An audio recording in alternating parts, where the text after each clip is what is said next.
दोस्तों, क्या आप जानते हैं कि भारतीय सभ्यता की नींव वैदिक काल में रखी गई थी? यह वही समय था जब ऋग्वेद की रचना हुई थी, आर्यों का आगमन हुआ और भारतीय संस्कृति के मूल सिद्धांत स्थापित हुए।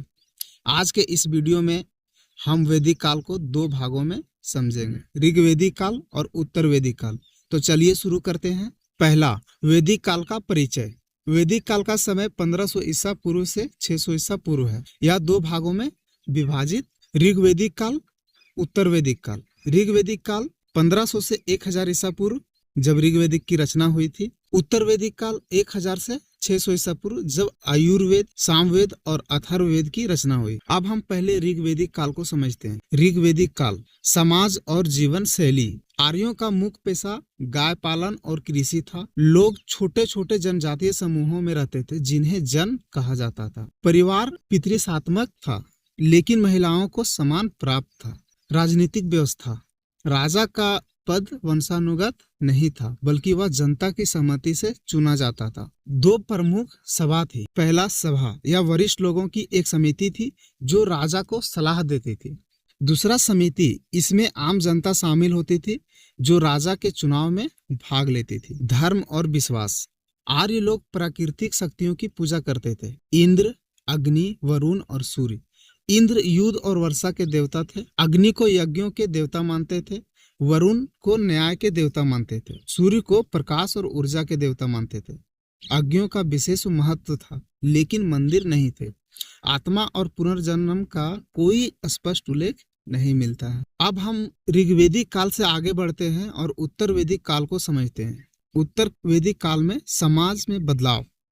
समाज 4 वर्णों में विभाजित हो गया।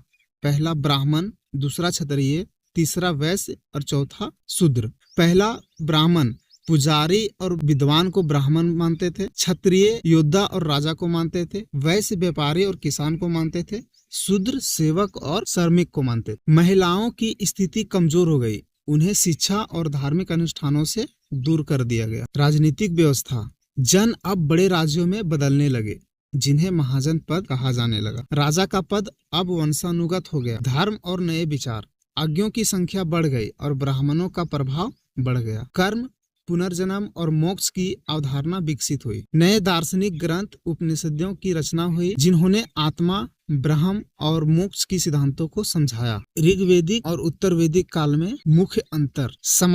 समाज ऋग्वेदिक काल में सरल और समानता पर आधारित था। उत्तर वैदिक काल में वर्ण व्यवस्था स्थापित हो गया। धर्म, ऋग्वेदिक काल में प्राकृतिक पूजा, सरल यज्ञ और उत्तर वैदिक काल में यज्ञ जटिल हो गया, कर्म कांड बढ़े। तीसरा, राजनीतिक व्यवस्था, ऋग्वेदिक काल में राजा का चुनाव होता था, उत्तर वैदिक काल में राजा वंशानुगत हो गया। महिलाएं, ऋग्वेदिक काल में स्वतंत्रता अधिक थी और उत्तर वैदिक काल में स्वतंत्रता सीमित हो गई। वैदिक काल का प्रभाव और निष्कर्ष। भारत की सांस्कृतिक नींव वैदिक काल में ही रखी गई। वर्ण व्यवस्था का विकास हुआ, जिसने आगे चलकर समाज को गहराई से प्रभावित किया। वैदिक ग्रंथों में लिखे विचार आज भी भारतीय दर्शन और संस्कृति का आधार है। तो दोस्तों, इस तरह वैदिक काल ने भारतीय इतिहास और समाज को गहराई से प्रभावित किया।